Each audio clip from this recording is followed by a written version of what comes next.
se pidió al señor, ese interno tiene que ir al laboratorio a pedir los exámenes. No va a esperar que le llegue ahí, o que el auxiliar le traiga, o que la enfermera. No, él tiene que buscar la radiografía, él tiene que ir para allá. Y en el momento de la visita, tener todo a la mano para poder presentar su paciente. Ese es el trabajo del interno. Entonces eso se hace en el general. Y en general no se contempla de que, ay, sí, pues te dormiste, estuviste cansado. Nada, fuera, retírese.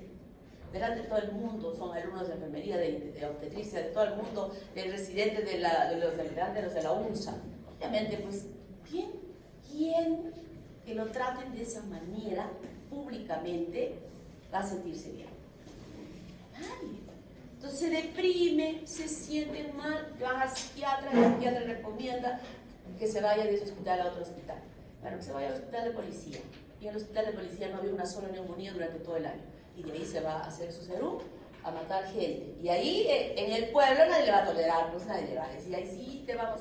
Nada, lo van a montar sobre un burro con un puente en la cola al burro que lo va a desbarrancar en el primer barranco que existe. Esa es nuestra vida. Para eso están ustedes estudiando, para eso se están preparando. Y eso significa que desde ahora tienen que estudiar y bien. Entonces yo decía, están fallando en cosas en que primero no saben estudiar porque siguen estudiando de memoria y segundo, no saben organizar su tiempo. Y tienen que organizar de tal manera que en inmunología, ¿cómo les fue yo? Tienen que estudiar inmunología, tienen que estudiar embriología, tienen que estudiar fisiología, todos sus cursos al mismo nivel. No que para la primera fase estudie inmunología, para la segunda voy a estudiar embriología, para la otra voy a estudiar fisiología y así en todos tengo 12. En el examen del ENAM me van a preguntar, ¿qué parte estudiaste bien de inmunología? Ya, eso te voy a preguntar. ¿No es así? Chicos, quiero esta tercera fase que me demuestren que realmente pues son inteligentes, porque lo son. Boten su flojera y hagan las cosas bien, invierte su futuro. Si no, mal.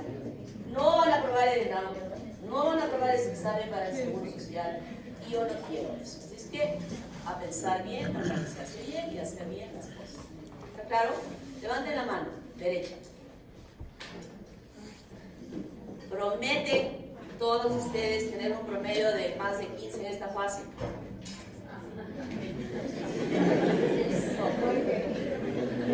Bueno, vamos a ver ahora el desarrollo de la embriología del aparato digestivo.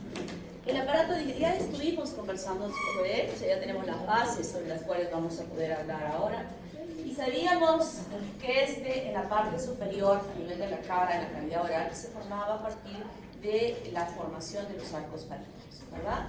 Revestida internamente por el endodermo y que luego se extendía más caudalmente con este cierre del endodermo y por fuera de él el mesodermo es plasmocleúrico, en la formación de un tubo digestivo que se extendía desde la parte superior hasta la parte baja. Este intestino, en la parte correspondiente a la formación de los arcos faringeos, es lo que va a formar justamente la faringe primitiva. Continúa con el intestino anterior, que es la formación del tubo digestivo con los elementos que conforman el esófago y el estómago y el duodeno hasta después del esfínter de Bode. Y en este mismo trayecto de este intestino anterior, no solamente se van a formar estas estructuras hasta este punto, sino además en la parte más superior se va a formar un divertículo de ese tubo digestivo hacia adelante para formar la yema del pulmón. Y él va a ser el originario de esta bifurcación dicotómica permanente del árbol pulmonar y que va a crecer en esta cavidad. Luego tenemos el intestino medio. Todo este intestino anterior va a tener una irrigación con un vaso importante que es el tronco celíaco. El tronco celíaco, con las diversas ramificaciones que va a emitir, será responsable de irrigar y de nutrir todas estas estructuras que se forman a partir del intestino anterior. Luego tenemos el intestino medio, que va a tener la responsabilidad de formar desde después del esfínter de Bode hasta la conexión, la fusión de los 2/3 proximales del colon transverso. Hasta ese punto, desde después del esfínter de Bode, hasta ese punto, va a formar lo que va a ser el intestino medio y va a ser irrigado por la arteria mesentérica superior. Nosotros tenemos todos estos elementos desde acá, más o menos hasta por acá, bueno, en este corte, estaría formando el intestino medio. Y el intestino posterior se forma desde los 2/3, perdón, no sé por qué me suena este celular a esta hora. Ya sé por qué. Porque el domingo pongo que me quiero despertar a esta hora. Y no lo he borrado. Entonces el intestino posterior se forma desde la unión del tercio externo del colon transverso hasta el colon descendente, el sigmoides y hasta la cloaca. O sea, todo eso se forma a partir del intestino posterior, que es irrigado por la mesentérica inferior. O sea, ese es el vaso que va a ser responsable de la irrigación de todos esos segmentos que se van a formar en ese punto. Esta lámina se basa, pero es simplemente aquella que habíamos visto, la plegadura de la hoja endodérmica, que se cierra la parte central, y sobre ella el cubrimiento del mesodermo estrasmopleurico que forma el tubo digestivo en toda su extensión. Entonces, este intestino tenemos nosotros que esta parte de aquí corresponde a la participación de los arcos faríngeos, y a partir de aquí ya es correspondiente a esta formación del tubo digestivo, y el intestino anterior que va a ir hasta este punto, lo que está de amarillo más intenso desde aquí hasta aquí sería el intestino medio, y esta parte posterior el intestino posterior, ¿no? La parte más baja del intestino. Aquí hay una estructura muy importante que se llama septum transverso. Este septum transverso es un tejido que se encuentra aquí, a este nivel, en la cabeza. Bueno, todavía antes de que se desarrolle, obviamente, las vesículas cerebrales, está aquí. Por debajo se encuentra la membrana bucofaríngea, o sea, esta parte más alta, y como que mi puño sería la membrana bucofaríngea. Entonces, esta estructura hace esto, miren, para que lo entiendan.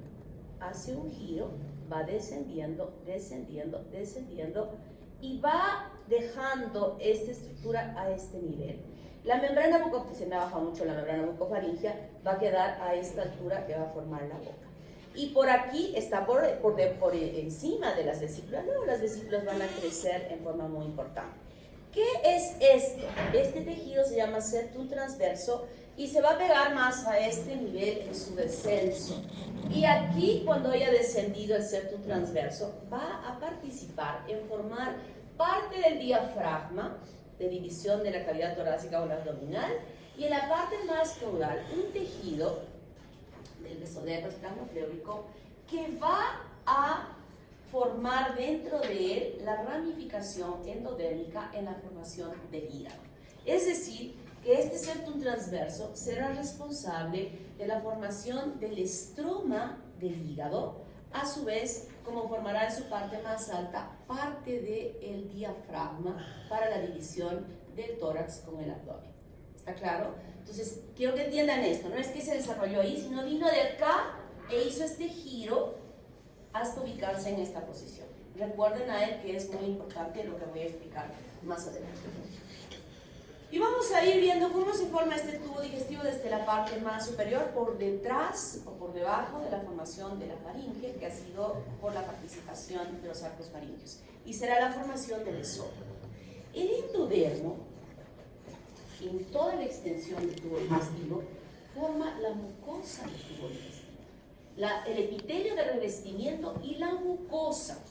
Debajo de la mucosa, ¿qué había? ¿Qué estructura histológica? ¿Qué separa la mucosa de la submucosa?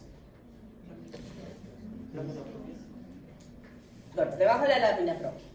Claro. ¿Qué separa la mucosa de la submucosa? La muscular de la mucosa, ¿no? Pero la muscular de la mucosa, más la submucosa, más todos los músculos lisos que conforman las paredes de revestimiento de todo el tubo digestivo, se originan del mesodermo estrasmopleurico. Las glándulas que se formen en la submucosa se originan del mesodermo estrasmopleurico. pero las glándulas que se van a formar en toda la extensión del tubo digestivo se originan del endodermo. ¿Está claro? Entonces, a nivel del esófago va a suceder lo mismo. El esófago, la mucosa, en realidad aquí no hay glándulas, ustedes saben, en el esófago, excepto en el cardias. Excepto en el cardias, a nivel cardiac, o sea, por encima de la apertura que va a tener ese esófago en la cavidad del estómago, en la cavidad abdominal, o específicamente en el estómago, allí van a ver. Pero no, aquí solamente hay un epitelio de ragastilla, más no hay glándulas. Y esas capas musculares que están externamente van a permitirnos separar en su extensión el esófago en tres porciones. La superior, constituida estas fibras musculares por musculatura esquelética que se ha introducido proveniente de la formación de los arcos faríneos. Y esta musculatura esquelética definitivamente nos permite a nosotros poder deglutir en una orden que nosotros estamos dando a una musculatura esquelética. En el tercio medio hay un entrecruzamiento de fibras musculares esqueléticas y lisas. Y en la parte más baja, definitivamente, la musculatura es lisa y toda ella proveniente del mesodermo es plasmocleótico. Entonces, de esa manera se forma el esófago y que luego se elonga y crece por el crecimiento de la yema pulmonar en la bifurcación y en la formación de los pulmones a ambos lados. Ese crecimiento va a arrastrar consigo a una elongación de ese esófago en el tamaño normal. A veces esto sucede y hay un esófago corto, que sí hace una malformación.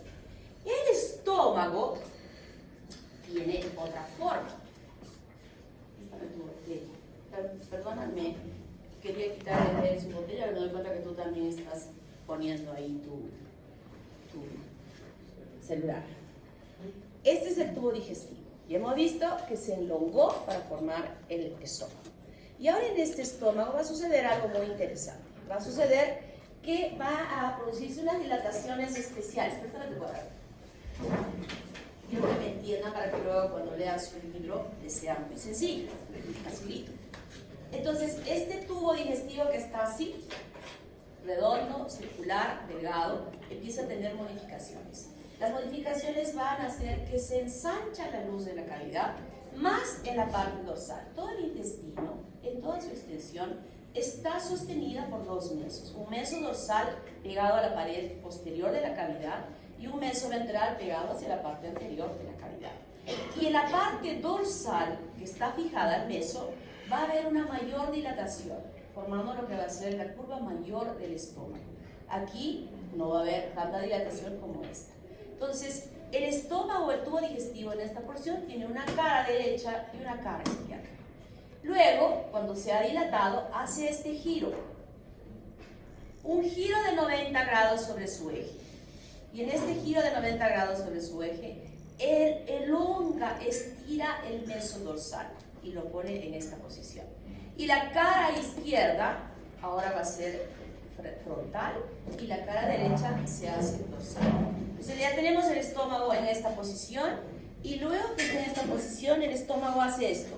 La curvatura, la parte más caudal de la dilatación se eleva. Se eleva y esta parte que estuvo más alta desciende. Y esta es la posición no tan así, sino media oblicua que nosotros tenemos el estómago en su forma definitiva.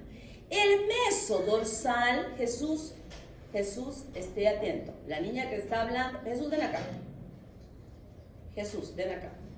La niña que hable sola. Yo sé que este chico es muy aplicado, bien estudioso, bien concentrado, pero por ahí una diablilla le está molestando. Y entonces, este meso que se elongó acá, así, se estira aún más, se estira de esta manera, y este meso dorsal será quien forme el omento, el epiplo mayor, la bolsa epiploica inicialmente, y luego el epiplo. ¿Está claro? Entonces, de esta manera, ahora que ustedes dirán, ¿de dónde habrá salido ese delantal que vimos cuando cortamos el cadáver y levantamos el delantal y debajo estaban las asas bien ordenaditas, ¿verdad? Es el resultado de esta elongación del meso dorsal que ha hecho este giro para que pueda formarse el estómago en su forma definitiva. Y nosotros tenemos aquí, miren, ¿cuál era la arteria que irrigaba el intestino anterior? el tronco cerebral. Entonces aquí van a empezar a ramificarse todas las ramas que van a nutrir el estómago y otras estructuras. Miren cómo se está doblando el mesodorsal, aquí se dobló aún más, y aquí obviamente aún más, que todavía tiene que desarrollarse porque ustedes han visto que el aumento es tremendamente grande, que cubre las fosas intestinales. Y de esa manera se cubre el estómago. El endodermo formado la mucosa y el mesodermo esternopleúrico, las demás estructuras que forman esa musculatura flexiforme que tiene el estómago en su formación. Aquí en este mesodorsal empiezan a formarse otras estructuras, específicamente el vaso, como vamos a ver más adelante. Lo mismo, miren cómo va girando, cómo se va desechando y cómo va ascendiendo. Cuando yo explico esto, no significa que primero se puso el esófago, luego el estómago, luego el intestino y luego el pulmón. No, todo esto se va desarrollando simultáneamente. Todo va desarrollando simultáneamente. Recuerden que solo son 8 semanas, ¿verdad? Terminando la 8ª semana, todo ya debe estar formado. Entonces, si en 8 semanas no se ha formado todo, debe ser imposible que vaya, digamos, si no lo hiciesen simultáneamente, no podrían formarse todas las estructuras en este lapso. Entonces, todo se hace simultáneamente y aquí podemos ver, por ejemplo, cómo se está formando el hígado, cómo se está formando el estómago, cómo va a girar, y en este mesodorsal se ha formado el vaso y también el páncreas, y finalmente todas las demás estructuras que van a desarrollarse dentro de esa cavidad. La bolsa mental, miren cómo va formándose, creciendo simultáneamente. También las asas van a ir formándose, como vamos a ver ahora en la siguiente diapositiva. El septum transverso, que creo que no tengo una lámina, voy a buscar una lámina, que si la encuentro se las platico ahí voy a buscar en diferentes libros, voy a meterme por todo lado para que veamos en secuencia cómo este septum transverso hace este giro desde aquí hasta ubicarse aquí abajo, dejando este espacio donde se va a desarrollar el corazón y que llegue a este punto importante donde la parte caudal será el espacio donde se desarrolla, el espacio es una estructura donde se inserten los canalículos, los hepatocitos y formar los canalículos biliares, y por encima esto que ha quedado, que sería parte de el diafragma. ¿Cómo se forman las glándulas? ¿Cómo se forman las glándulas accesorias del tubo digestivo? Entonces ya hemos visto cómo se formó el estómago, cómo se formó el estómago, ahora llegamos al duodeno. Y el duodeno es así. De este duodeno van a producirse 12 vaginaciones, una ventral y una dorsal. Es una yema, es un tubito hueco que le ha salido aquí adelante y otro tubito hueco que le sale atrás. Este tubito va a estar metido dentro de ese meso ventral que está sosteniendo al tubo digestivo, y dentro del espesor del meso dorsal. ¿Y qué es lo que va a suceder? Esta yema que ha aparecido acá se elonga y la parte distal de este divertículo que se ha formado es quien será responsable de formar el hígado.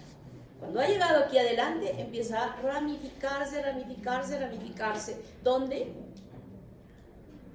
¿Dónde se va a ramificar? ¿Dónde?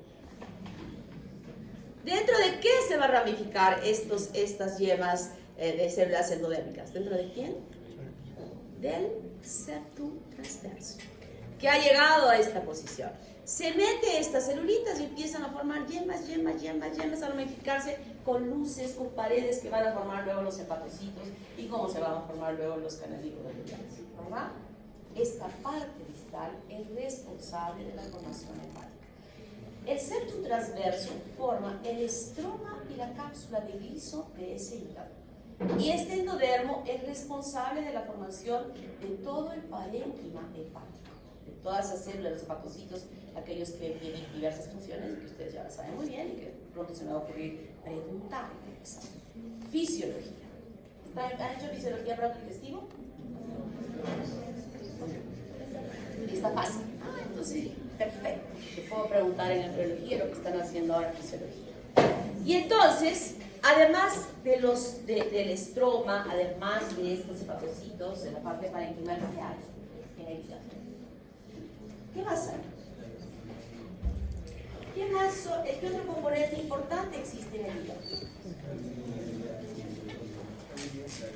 ¿Qué? En el hígado he dicho, no he dicho fuera del hígado. ¿Qué hay dentro del hígado? Además de los hepatocitos, los catalitos biliares. Los sinusoides, hermanos. Y esa vena porta también provienen de un vaso importante que es la vena vitelina. Recuerden esto, ¿eh? Vena vitelina, que lo voy a explicar más ampliamente cuando veamos la próxima semana el desarrollo del aparato cardiovascular. Y entonces, esta yema, en su parte más distal, es responsable de la formación de esta porción correspondiente a la formación hepática.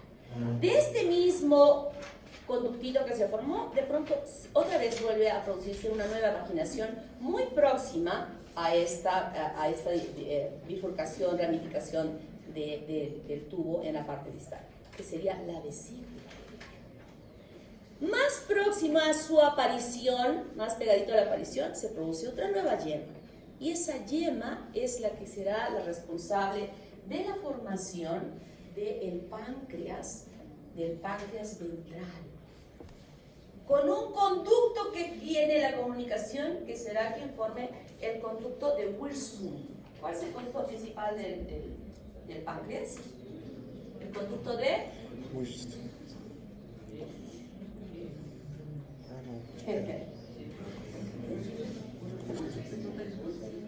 ¿Cuál es el conducto principal del páncreas? Miren, les voy a hacer regresar a la anatomía, ¿eh? Ni siquiera les voy a hacer regresar a la anatomía, les voy a regresar a CTO de cuarto de secundaria.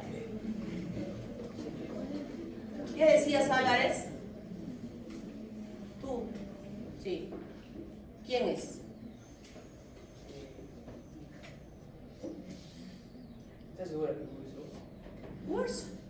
Ese es el conducto principal del páncreas. Wilson.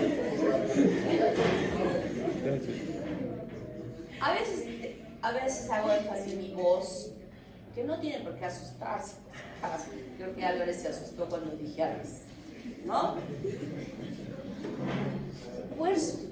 Este es el conducto de Wilson, que está conectado al páncreas ventral.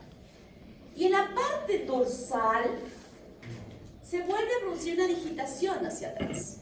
Esto acá y esto acá. Y esto que ha nacido acá dará origen al páncreas dorsal. Y entonces, si yo estoy aquí, ¿cuál es la posición del páncreas? De este lado, ¿verdad? Para este lado. Entonces, miren lo que sucede.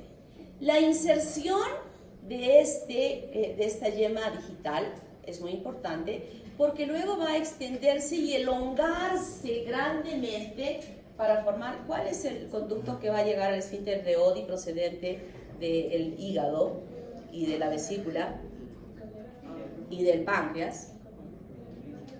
El colédoco. Y el hígado está de este lado, entonces el colédoco se va a estirar enormemente.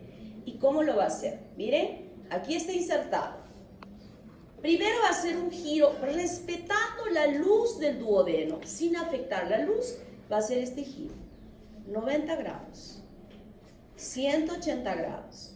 Cuando está aquí, esta porción va a seguir girando hasta aquí, o sea, otros 90 grados, que serían 270 grados. Pero en este giro se va a encontrar con la yema dorsal. Y los dos van a girar hasta ubicarse aquí. La yema dorsal, ¿cuánto ha girado? ¿Cuánto ha girado la yema dorsal? De aquí atrás a aquí. 90 grados. Y este ha girado 270 grados. Y aquí en esta parte se encuentra la yema ventral y la yema dorsal. La yema ventral va a formar la cabeza del páncreas y la yema dorsal va a formar el cuerpo y la cola del páncreas. Y entonces en ese momento que se juntan los conductos y este va a dar lugar a la... Aquí está mal, porque Santorini es la que se junta.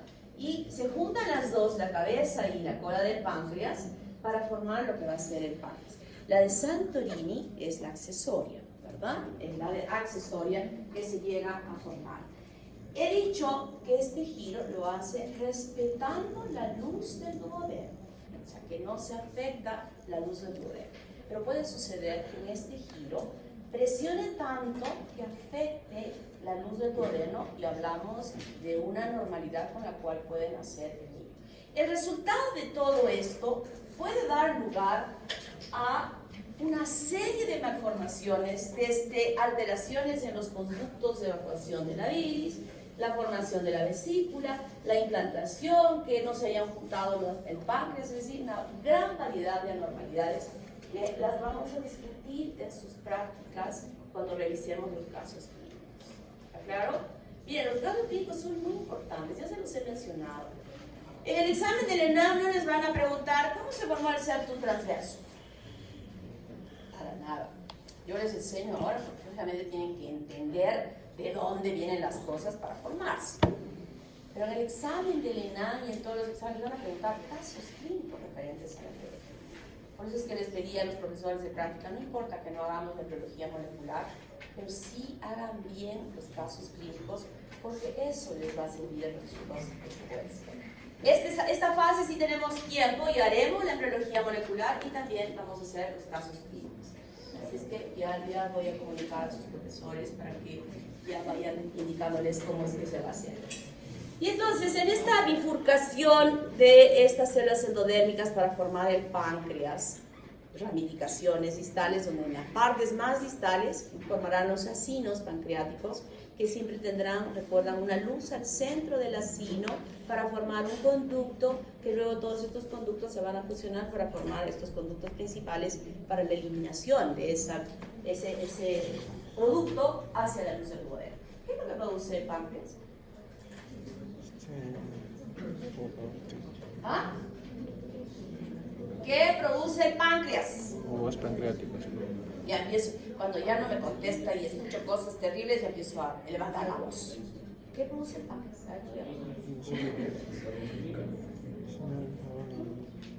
¿Cuál es la función del páncreas? No, creo que les voy a regresar al CTO. No, ni a la preca, al CTO. A ver, Jesús, por favor. Responde. ¿Qué produce el páncreas? A ver, ¿qué glándula es el páncreas? ¿Mixta o anficrina? ¿Por qué es mixta o anficrina? Porque es exocrina y es endocrina. ¿Cuál es la función de la parte exocrina? ¿Qué tiene el jugo pancreático? Aparte de eso, ¿qué produce? Tripsina. ¿Qué? Tripsina. Tripsina, que es una proteasa. ¿Qué más? Amilasa, que es una enzima importante para digerir los carbohidratos. Lipasa, para degradar los lípidos. Esas son las enzimas que produce el páncreas, que son muy importantes para la digestión, ¿verdad? Y que tienen que estar bien producidas y bien eliminadas al conducto para que sea evacuado al duodeno, que está preparado para recibir esas enzimas que van a actuar sobre los nutrientes. Pero algunas veces, por alguna situación, por ejemplo, que haya un cálculo que no deje salir eso que haya venido de la vesícula, puede retenerse la producción de este jugo pancreático y empieza a dilatarse los acinos y va llegando estas enzimas a tejido que no está preparado para él, produce una pancreatitis, que es un cuadro gravísimo, muy grave cuando esto se produce. Pero este páncreas, estas células endodérmicas en su ramificación, las más distales, en la parte de la cola y el cuerpo de ese páncreas, se individualizan de estas conexiones a la parte exocrina. Y esas células que se van individualizando van a formar lo que son los islotes de Langerhans. Van formando esos islotes de Langerhans, que es responsable de qué? Que es la parte endocrina con la formación de insulina, glucagón y somatostatina, ¿no? Con las diferentes células que se encuentran allí. La mayoría de las glándulas endocrinas tienen un origen ectodérmico. Esta glándula endocrina tiene un origen ectodérmico, ¿no? Y ustedes ya saben qué significa todo esto. Y si un niño no ha nacido con una buena formación de estas glándulas, no va a tener insulina y en consecuencia va a tener una diabetes desde niño chiquito. Es una patología bastante grave que pueda tener. Y bueno, cuando uno ya es mayor, también puede hacer una diabetes. Sobre todo en Arequipa está elevándose tanto la diabetes. No la tipo 1, sino la tipo 2 en niños. Y en niños de 10 años, que supuestamente podría estar iniciándose una diabetes tipo 1, se está encontrando diabetes tipo 2. ¿Por qué? ¿Por qué? ¿Por qué ese niño puede tener diabetes tipo 2? Inicialmente la resistencia a la insulina, que después va a dar lugar a la diabetes tipo 2. ¿Por qué? Porque los niños están comiendo mal por culpa de sus papás, que les dan todo lo que piden y hacen berrinche para comerse una salchipapa y hacen berrinche para buscar lograr todo lo que quieren, ¿verdad? Igual que ustedes, berrinchosos. ¿No son berrinchosos? Yo les voy a quitar la berrinchería. No sé si quieren. Bueno, vamos a pasar ahora a ver el intestino medio. Aquellas niñas de ahí atrás, a ver, silencio. El intestino medio hemos dicho que es irrigado por la mesentérica superior. Y aquí está limitado, tiene una dirección bastante especial, el tallo vitelino, que es este tronquito que está aquí, que se introduce dentro del cordón umbilical. Y esto nos permite separar dos porciones de este intestino medio. Una porción cefálica o superior o anterior y una posterior o caudal, esta que va aquí. ¿Qué va a suceder con la porción superior? Es la que en su mayoría va a formar el intestino delgado. Y se va a elongar en longitud. Y esto va a hacer que la cavidad de este embrión es insuficiente para el crecimiento del intestino. Y el tamaño del hígado, por el tamaño del hígado primariamente, que ese espacio es pequeño. Entonces, su crecimiento, el intestino sale dentro del espesor del cordón umbilical y se produce la hernia fisiológica. Luego que el embrión crece, que el hígado ya es un poco más pequeño, retorna hacia la cavidad que debe retornar. Todos nosotros ha retornado, pero algunas veces no retorna. Entonces, la posición que nosotros vemos del intestino anterior, en la parte cefálica, que es la que se va a elongar, nosotros podemos ver en este esquema una rama superior o craneal y una rama inferior. Cuando sucede esta elongación, esta rama, esta posición del intestino, va a hacer un giro de 90 grados en contra de las manecillas del reloj. Y este giro, miren, hace este giro, sigue creciendo y va a permitir que esta porción caudal pueda ascender hacia arriba, como estamos viendo aquí. Aquí hace otro giro en contra de las manecillas del reloj. Aquí serían, ¿cuántos grados? 90. Aquí, 180. En este momento que hace este giro, va a permitir que las asas que habían crecido en longitud ya empiecen a retornar hacia la cavidad abdominal. Retorna. La parte caudal, con el giro, está teniendo una posición cefálica, hacia arriba. Y luego que ha girado esto, todavía, ¿cuánto estamos acá? 180, hace un nuevo giro de 270 grados en contra de las manecillas del reloj, permitiendo ahora sí que el intestino, que estaba en la parte caudal, pueda ascender hacia arriba y se ubica aquí. El ciego que está aquí, se ubica aquí. Y luego que se ha ubicado aquí, que las asas intestinales han retornado a la cavidad abdominal, se va a producir una elongación desde esta posición para descender hasta la parte más caudal. retorna y desciende. Algunas veces hay pacientes que llegan a la consulta con un dolor intensísimo a nivel del hipocondrio derecho. Dolor intenso, fiebre. Se le saca una ecografía y se ve una estructura dilatada. Entonces el paciente entra a sala de operaciones porque es un abdomen quirúrgico, el médico pensando que está frente a una colecistitis aguda, porque piensa que por la ubicación quien duele aquí es la vesícula.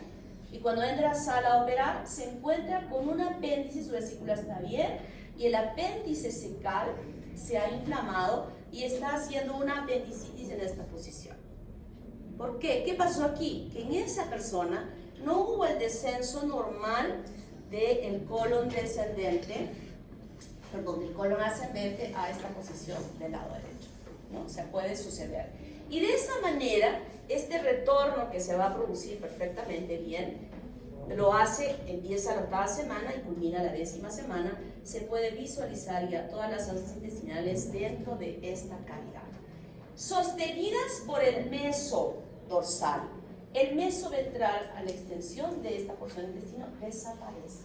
Ya no hay una fijación ahí porque si no, no le hubiera permitido elongarse en su crecimiento. Hay apoptosis, desaparece y solamente está el meso dorsal donde está la arteria mesentérica superior que empieza a ramificarse y como un abanico que ha crecido de esta forma, porque han visto ustedes en su cara, la inserción es oblicua a la pared posterior, ¿verdad?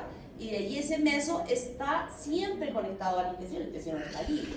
Está conectado a este meso que le está haciendo llegar sangre a través de la gran ramificación que tiene la mesentérica superior. Entonces, podemos ver en esta diapositiva algo muy importante que quiero que entiendan. Cuando las hojas del endodermo y por fuera de ella el mesodermo plasmopléurico se plegó, formó esta estructura hueca, vacía. Pero en la evolución de esta formación, las células endodérmicas proliferan ampliamente, ocupando toda la luz del tubo digestivo. ¿Para qué y por qué? Ustedes han visto el cadáver, ustedes han visto al pollo, ustedes han visto al conejo o a cualquier animal que hayan visto muerto, y se han podido, o si no lo han visto, cuando se han ido a comer sus caparinas y sus chuchulis el día, cuando estén de vacaciones, cuando han salido y tienen hambre y van a pedir las triquitas, ¿se han dado cuenta que las triquitas toditas son igualitas en su diámetro? Si no sucediera esto y está desarrollándose, nuestros intestinos estarían en unas partes más estrechas, en otras más dilatadas, porque no había una uniformidad en su crecimiento. Y esta proliferación endodérmica hace que toda la luz del intestino, en toda su extensión, sea uniforme, igual, para que no haya estas irregularidades. Luego que ha sucedido esto, que ya creció, que ya todo está perfecto, empieza a haber apoptosis. Se recanaliza, desaparece todo esto y nuevamente el intestino al final queda como en la primera parte y queda de esta manera, totalmente recanalizado. Pero puede ser que no se recanalice bien y dar malformaciones, duplicación del intestino o también estrechamientos de la luz del intestino porque no ha habido una buena reabsorción de estas células endodérmicas que se han producido. Y este tejido que está destruido va ocupando la luz de ese intestino en todo lo largo y será quien forme el meconio, esa primera deposición que el niño va a eliminar y que se va a pintar con pigmentos biliares y son de color verde cuando se produzca la adaptación. Aquí podemos ver, como dije, todo es simultáneo, cómo se va a producir el estómago, el intestino se va elongando, hasta que finalmente se desarrolla todos los componentes del intestino, de la cavidad abdominal relacionados al tracto digestivo, todas igual. Esta es la bolsa epiploica y este es el meso dorsal que se ha extendido y que cubre a todas estas estructuras que se han formado en la cavidad abdominal. Esta es la hernia fisiológica. Empieza a la 8ª semana con mayor celeridad y a la 10ª semana debe haber retornado. Algunas veces no retorna hasta el momento del nacimiento. Y cuando no retorna, miren, aquí están las asas dentro, se llama onfalocelia. Y esas asas intestinales están recubiertas por años. La parte baja del tracto digestivo inicialmente es una sola cavidad. que se llama cloaca, igual a la que tiene la gallina. Ustedes ya han revisado la gallina tiene un solo huequito, por donde pone el huevo, por donde hace pupú, por donde micciona, solo es un huequito. Ustedes han visto que la gallina nunca, cuando hace deposición, ven que sea agua, porque se mezcla con las heces que están ahí y sus deposiciones son medias semilíquidas, a veces un poco líquidas, porque también su riñón está eliminando micción a este espacio, que se llama cloaca. Pero nosotros no tenemos cloaca, nosotros tenemos bien separados todos nuestros componentes, tanto los varones como las mujeres. Y esta división que se va a producir, porque inicialmente sí existe una cloaca, que es esta, va a ser dividida por la formación de un septo urorectal que va descendiendo desde la parte alta.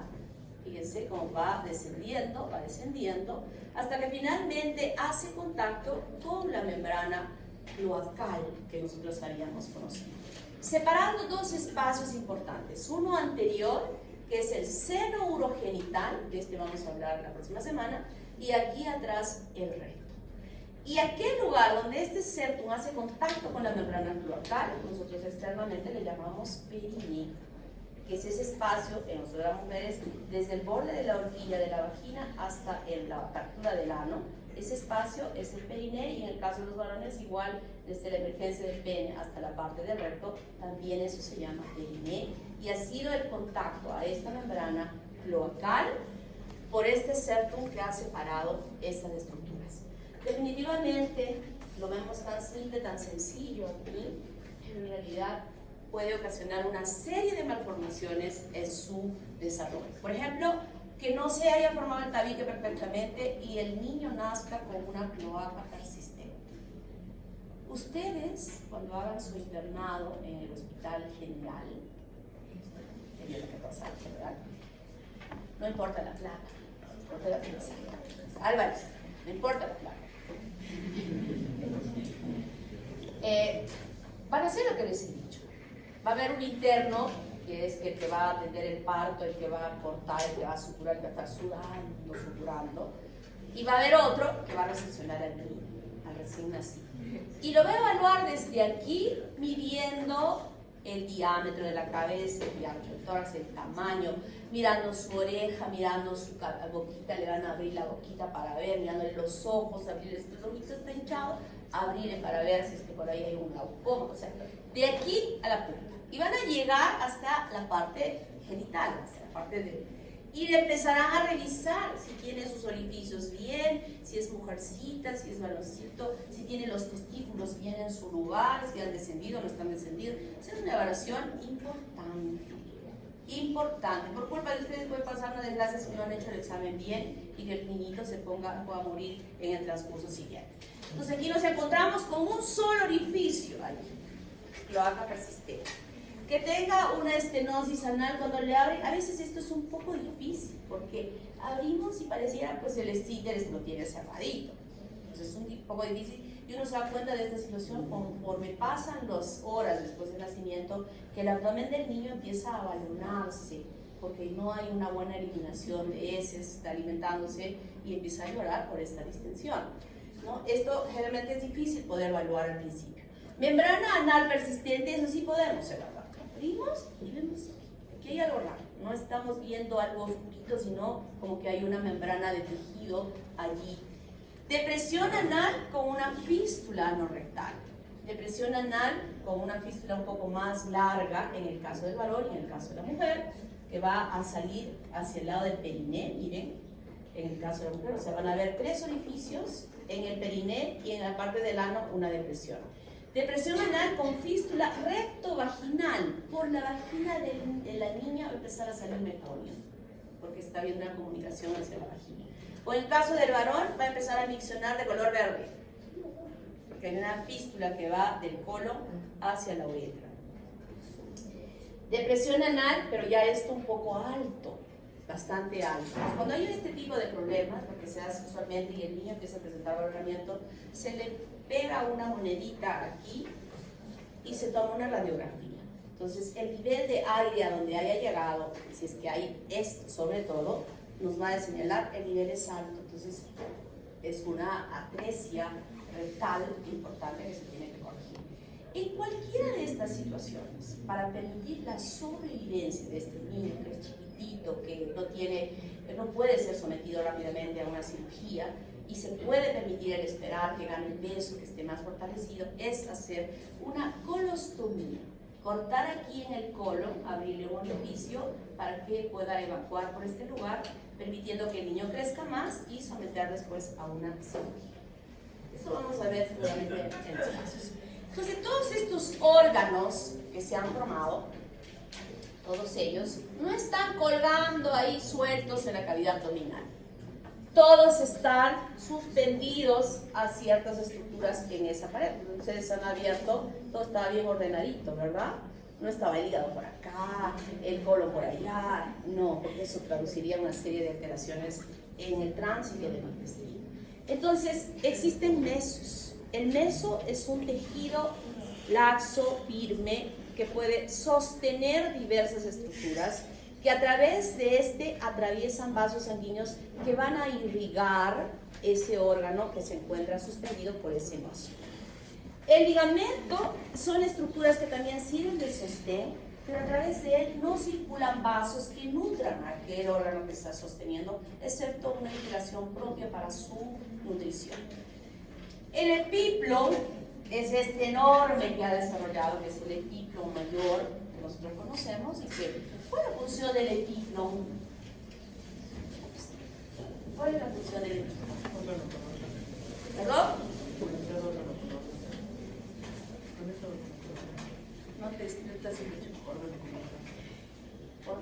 No. ¿Cuál es la función del aumento ese que tenemos ahí delante en el delantal? A ver.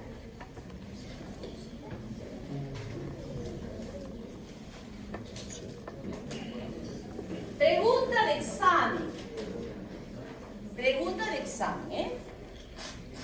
Porque no creo que esté por gusto ahí, ¿no? ¿Por qué no se quedó simplemente ahí, chiquitito, cortito, acá arriba, debajito, como un pañuelito fino debajo de la curvatura mayor del estómago? ¿Por qué creció?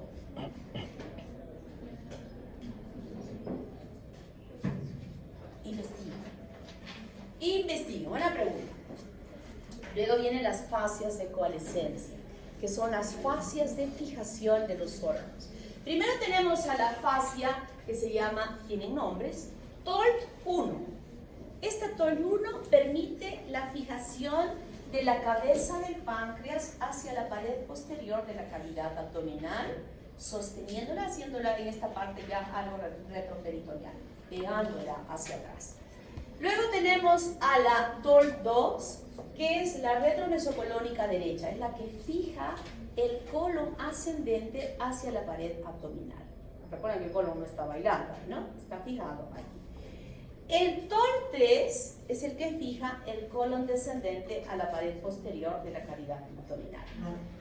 El Freder es una fascia que fija el peritoneo por delante del duodeno y por delante del páncreas a este peritoneo, como haciéndolo más firme, pegado hacia atrás. Y el Treitz es una fascia que fija la pared posterior, la parte del cuerpo y la cola del páncreas. O sea que entre el TOL1 y el Treitz son aquellas fascias que van a permitir la adherencia del páncreas hacia la pared posterior. ¿Dónde se desarrolla el vaso? El vaso ya se los había mostrado, que cuando el estómago se está formando y hay este giro con la elongación del meso dorsal, en el espesor de ese mesodermo esplanopleurico empieza a desarrollarse el vaso. O sea que las células que la forman se diferencian del mesodermo esplanopleurico hasta que alcanza el tamaño ya normal, establecido, que nosotros conocemos, y va a estar revestido exactamente por este meso también, formándole como una cápsula que la envuelve al vaso, en ese meso. Nosotros lo hemos visto incluso en la práctica, que está debajo del estómago, ¿verdad? Así como una lengüeta en una lámina que evoluciona su formación, y podemos ver que esa fase que está debajo del estómago es ese aumento en el cual se está desarrollando este vaso. ¿Cuáles son las malformaciones congénitas relacionadas a este? Estenosis esofágica. ¿Qué es estenosis? Estrechamiento. ¿Cuál será la causa?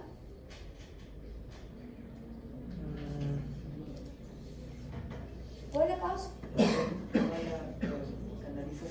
Falla en la recanalización, ¿verdad? Falla en la recanalización. Atresia también puede ser falla en la recanalización, pero las atresias se distribuyen más a fallas vasculares, que se haya habido una torsión, de repente por un giro no correcto, en la emergencia del vaso que irriga ese segmento, y entonces se muere y se produce atresias. Muere el tejido y la atresia son a veces separaciones de porciones de ese órgano que se ha formado. El esófago corto, no ha habido un buen desarrollo de él a consecuencia de un mal desarrollo pulmonar también. Estenosis pilórica, se cierra el esfínter del píloro, generalmente no es al momento de nacer, sino incluso puede ser meses después que ha nacido y se producen varoncitos, y va a ser un caso clínico que vamos a discutir en la práctica. Estenosis y atresia duodenal por las mismas causas. Atresia de la vesícula biliar, ya estamos imaginando a qué se debería. Defectos de las vías biliares, igual, ¿por qué se debería? El páncreas anular, ¿a qué se debería? ¿Qué se debería el páncreas anular?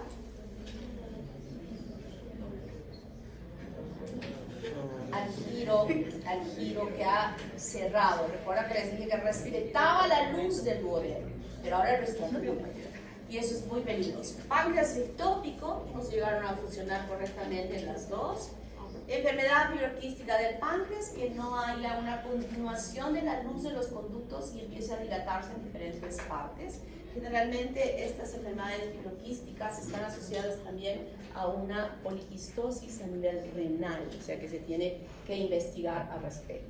Atresis y estenosis del intestino en toda la extensión puede suceder. Onfalocele, permanencia de la hernia fisiológica. Hernia umbilical congénita en ese retorno que debió haberse dado y que se cerró bien la pared, no se cerró bien y ha mantenido una apertura a nivel del ombligo.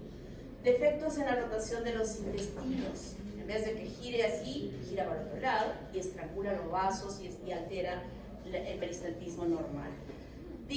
Duplicación del tubo, falla en la apoptosis. Divertículo de Meckel. ¿A qué altura se encuentra el divertículo de Meckel si es que está presente? Que es el resultado de la permanencia del tallo vitelino. ¿A qué altura puede producirse? Son estudiados en anatomía, página 952 del libro de Hornstein.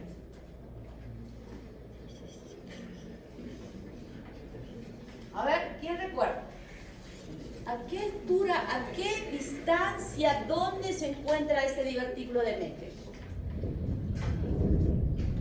Y lo tienen que saber. Es importante que lo sepan, porque puede traducir una serie de alteraciones que por la ubicación tienen que estar en el diagnóstico diferencial de alguna patología dolorosa que pueda estar habiendo en ese intestino. ¿Ah? ¿Quién les enseñaba esa parte de anatomía? Germán, vamos a decirle a Germán que tiene que incidir en muchas cosas que son importantes de la anatomía para poder recordarlas. Hay tantas preguntas que se pueden hacer de anatomía asociadas a casos clínicos. Yo les tomaría full casos clínicos de anatomía. Sería más bonito, ¿no? El divertículo de Meckel, si es que está presente y no se ha llegado a reabsorber, a eliminar completamente, está a 15 o 20 centímetros en esa distancia de la válvula ileocecal, a ese nivel. Y entonces, este divertículo puede traducir una serie de patologías que vamos a ver en un momento. Ciego no descendido, que les había dicho aquí, presentando una apendicitis. Enfermedad Hirschsprung. ¿Cuál es el enfermedad Hirschsprung? Muy bien, megacolon gangliónico. Todavía no subí las notas. ¿Qué pasa? Me dices para que pueda hacer algo con tu nota. Muy bien. Esto les voy a poner el caso clínico en el examen. Después dije, mejor no. Atresia rectal, agenesia anorrectal, agenesia anal, estenosis anal con fístula que hemos visto todas ellas y ano interforamen. Todo esto lo vamos a discutir en los casos clínicos porque quiero que refuercen bien para hacer el diagnóstico y puedan recordar. Aquí hay algunas malformaciones. Miren el páncreas anular cómo estrecha la luz del duodeno al hacer este giro, no de este lado sino del otro lado. En vez de ser giro normal, como les había explicado, lo hacen de otra manera. Onfalocele, hernia fisiológica, siempre esta protrusión, si está cubierta por amnios, es onfalocele. Y aquí hay que tener mucho cuidado, si es que nació el niño, de evitar que esa membrana se reseque y reseque el intestino o se infecte.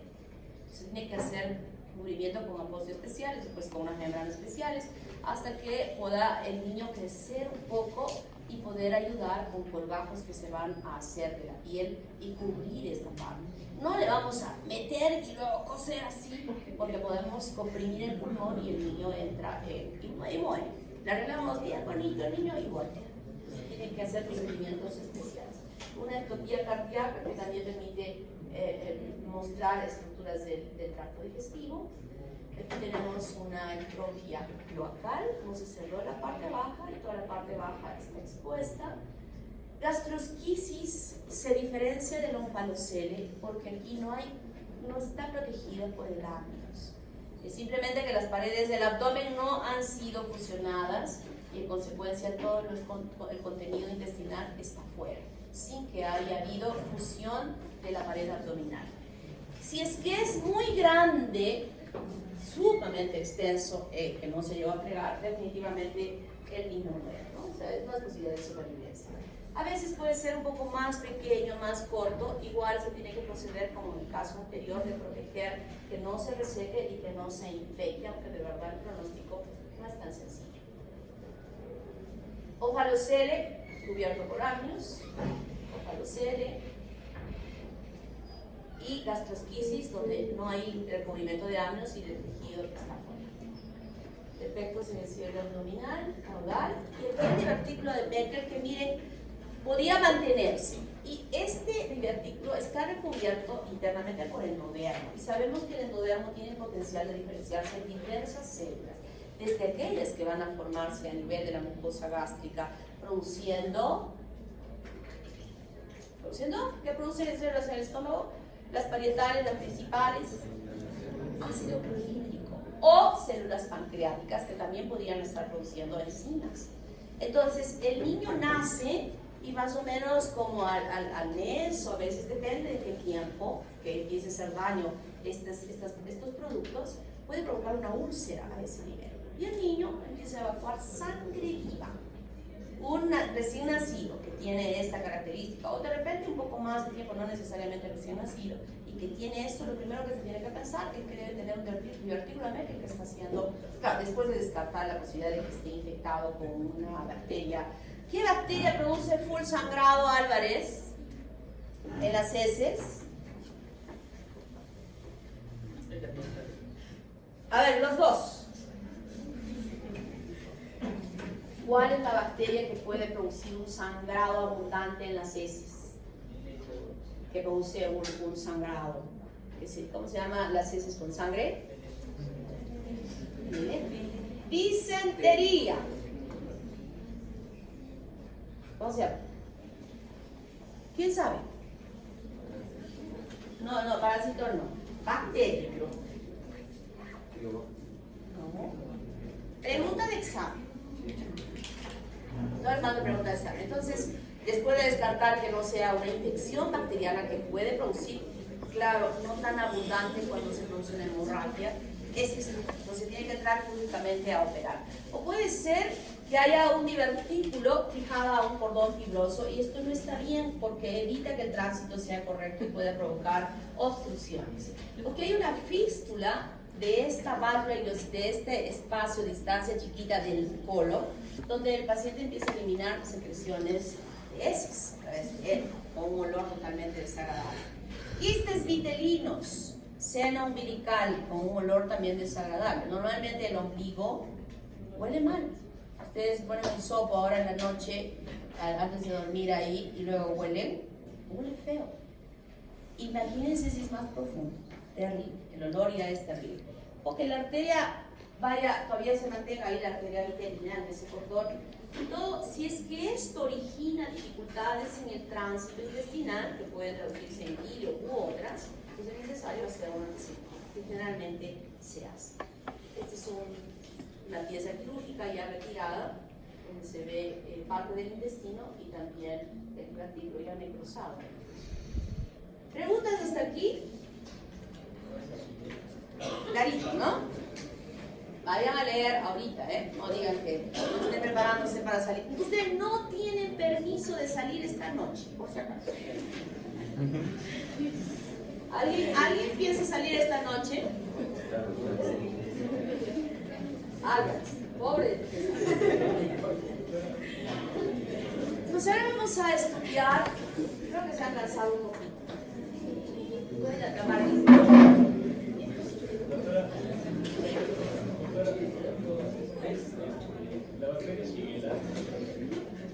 Shigella.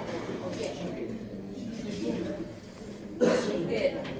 Esa es la bacteria que produce esta patología que se llama disentería. Bueno, no es la única bacteria que produce disentería, pero es la más importante por la magnitud del sangrado que puede ocasionar. Sí, hay varios parásitos. A ver, atentos. Álvarez. Presente. Presente. Presente.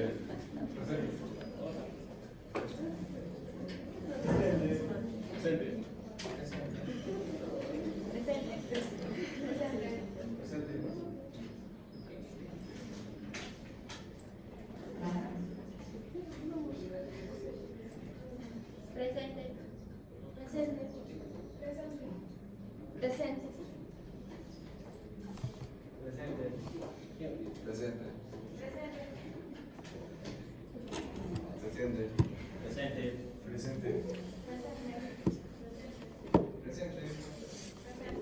Juárez, Grillero, parte. Párate.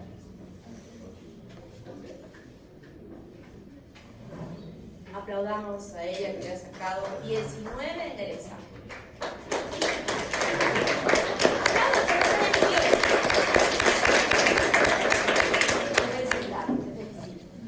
Lazo.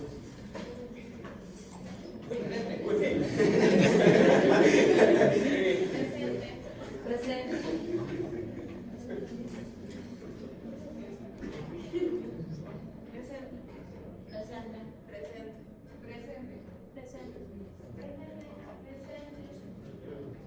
Ochará.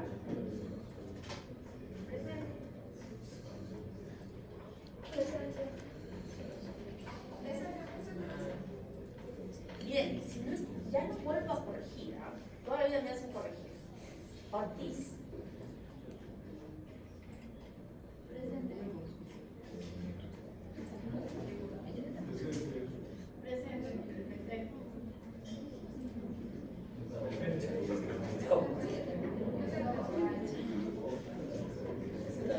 Presente.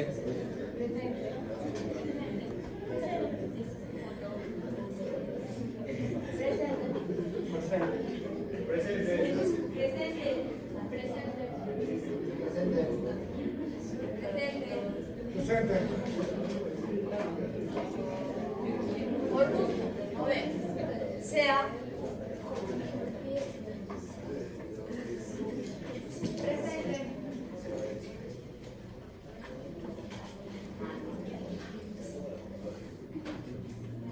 la otra niña, la que estaba durmiendo.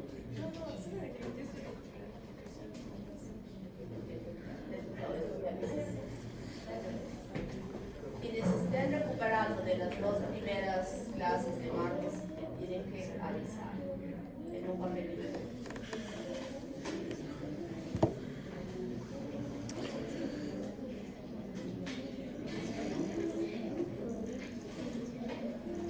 Entonces, las divisiones de la cavidad abdominal se realizan en la cuarta semana. Se formó el celoma, esta apertura que se ha dado porque el mesodermo lateral se abre en dos hojas y forma un espacio en una forma de herradura que va desde la parte cefálica y hacia los lados, ¿no? Es una curvatura importante que dará lugar a formar las cavidades pleurales, pericárdicas y también peritoneales. Estas cavidades tienen este aspecto, miren, Se abrieron las hojas embrionarias y forman este espacio que en la parte superior da origen a la cavidad pericárdica, y en estos lados forman lo que se llaman los conductos pericardio-peritoneales, que van a estar separados por este septum transverso que hizo esto. Pero por los lados del septum transverso y por detrás sigue habiendo este espacio libre que forman los conductos pericardio-peritoneales, que todos ellos van a tener que ser divididos. En un corte, en una visión frontal, tenemos justamente este punteado, es el tubo digestivo que está dentro de este espacio formado por el celoma, y aquí en la parte anterior incluso podemos ver la yema pulmonar que está descendiendo en este mismo espacio, y en este mismo espacio va a ramificarse. Y aquí adelante, esa herradura amplia que será la cavidad pericárdica. En una visión frontal vemos que estos conductos pericardio-peritoneales van a empezar a ser ocupados en la parte superior por las ramificaciones de la yema pulmonar a este nivel, septum transverso. Y aquí están los conductos pericardio-peritoneales y alojado en la gran cavidad peritoneal, donde se va a incluir las haces intestinales. Pues tenemos aquí el espacio, miren cómo se forma el tubo digestivo, el tubo neural se sigue desarrollando hacia la parte superior, y tenemos este espacio formado por este celoma, como ya habíamos nosotros estudiado en la fase pasada, en las primeras diapositivas. Entonces, el celoma intraembrionario bien definido va a originar 3 cavidades celómicas en la cuarta semana. Una gran cavidad pericárdica, 2 canales pericardio-peritoneales y la gran cavidad peritoneal, que va a ser ocupada por todos los órganos que tenemos, pero que además tienen que ser tabicados para que puedan constituirse o formarse o funcionar perfectamente bien. Volvemos a ver, miren. Esta es la cavidad pericárdica, y aquí están los conductos pericardio-peritoneales que se van a alojar o van a llegar a esta gran cavidad abdominal, que como habíamos visto va a ser ocupada por las haces intestinales. ¿Cómo se divide esta cavidad corporal? Por las membranas a nivel torácico, inicialmente por las membranas pleuropericárdicas, que ya las conocemos, y por las membranas pleuroperitoneales, que es la parte que va a contribuir conjuntamente con el septum transverso a la división del tórax con el abdomen. Las membranas pleuropericárdicas, no se confundan membrana pleuropericárdica con membrana pleuroperitoneal, con conductos pericardio-peritoneales, parecen las palabras similares, pero significan diferente. Cuidado que se confundan. Estas membranas pleuropericárdicas nacen de las paredes corporales. ¿Qué hoja embrionaria está ubicada allí en la pared corporal?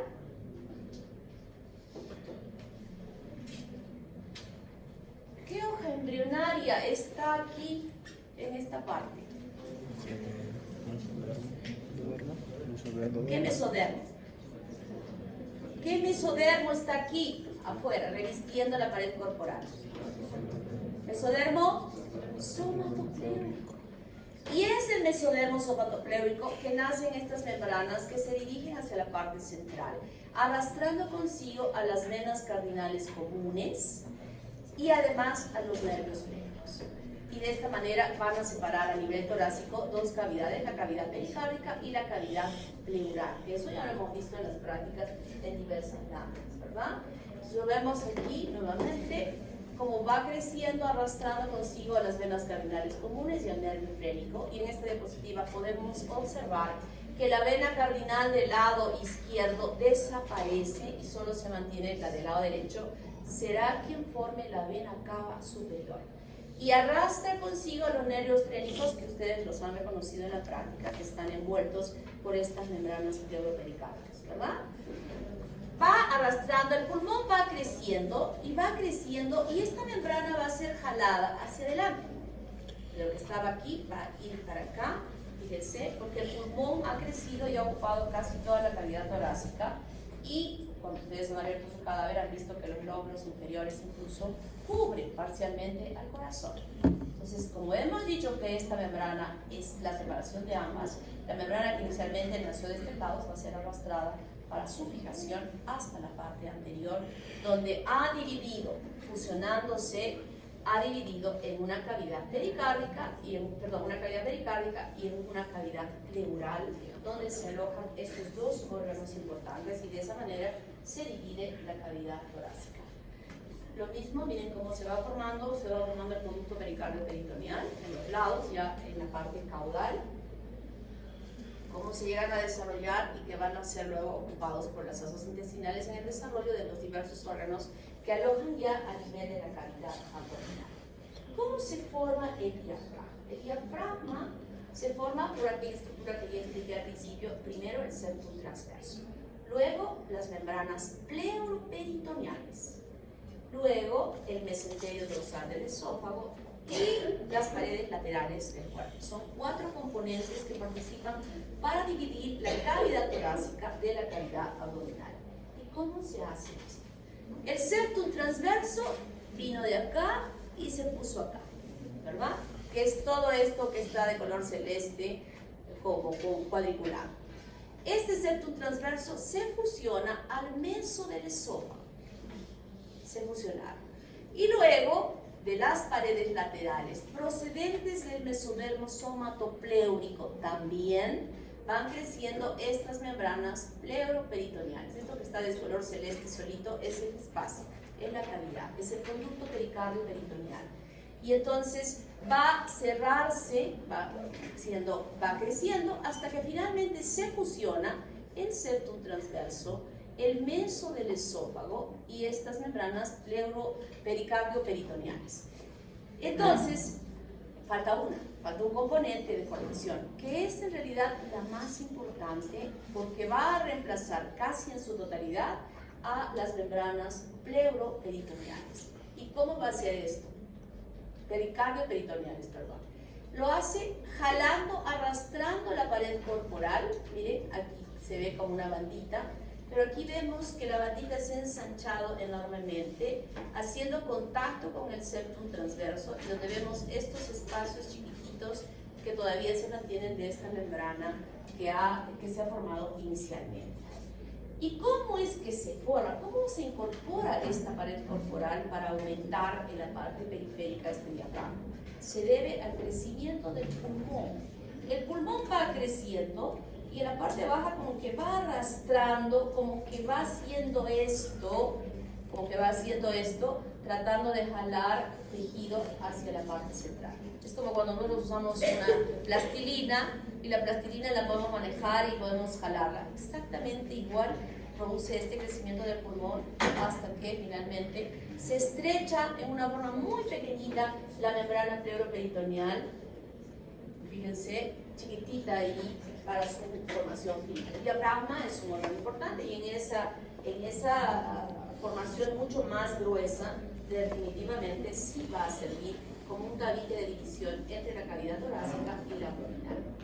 Esto lo vemos en otra formación. Esto es muy importante, esta separación, porque va a permitir un desarrollo normal del pulmón.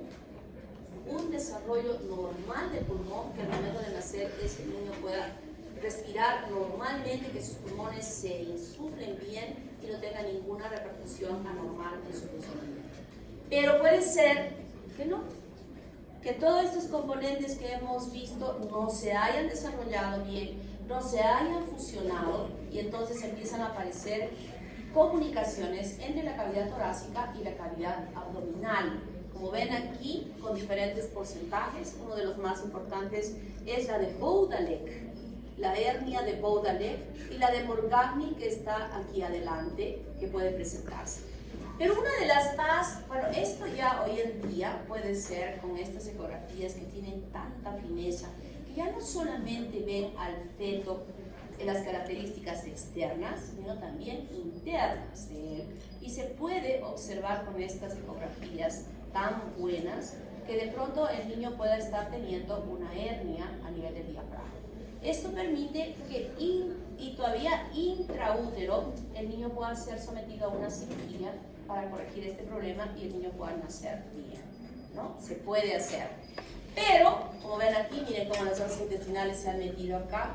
Pero lo que usualmente puede suceder cuando no hay esta posibilidad de una evaluación previa de ese niño, el niño nace y lo vemos que tiene dificultades para respirar, cuando le hacemos el examen con el estetoscopio. ¿Ustedes han escuchado cómo suenan sus intestinos alguna vez con su estetoscopio? ¿Cómo suena? ¿Cuál es el sonido que puede haber? Normalmente, no cuando están con el estetoscopio, sino normalmente. El peristatismo suena como que uno tirase moneditas en un vaso. Si nosotros escuchamos ese sonido acá, tenemos que asumir que hay un intestino que está aquí dentro del pulmón. Y dependiendo de la fortaleza que pueda tener ese niño, dependiendo de ello, vamos a hacer, él tiene que hacer, en este caso sí o sí, no se va a esperar que crezca más, nada posible, es una cirugía de emergencia que tiene que ser sometido ese niño para poder sobrevivir. Lo que se ve hoy en día frecuentemente es la hernia hiatal.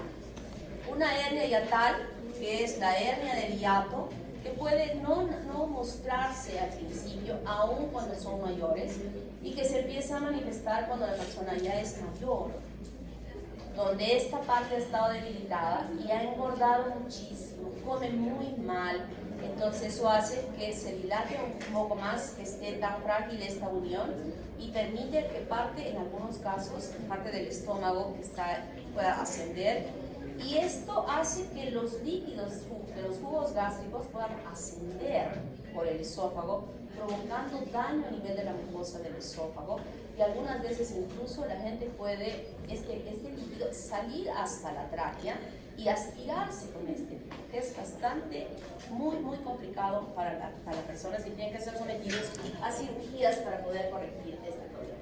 Miren aquí, una gran dilatación, las heces intestinales han ingresado, este ya es un post-mortem con tremenda apertura aquí, y en consecuencia si no se corrige inmediatamente, y aún a veces no llegan a resistir la cirugía porque es bastante complicada para resolver.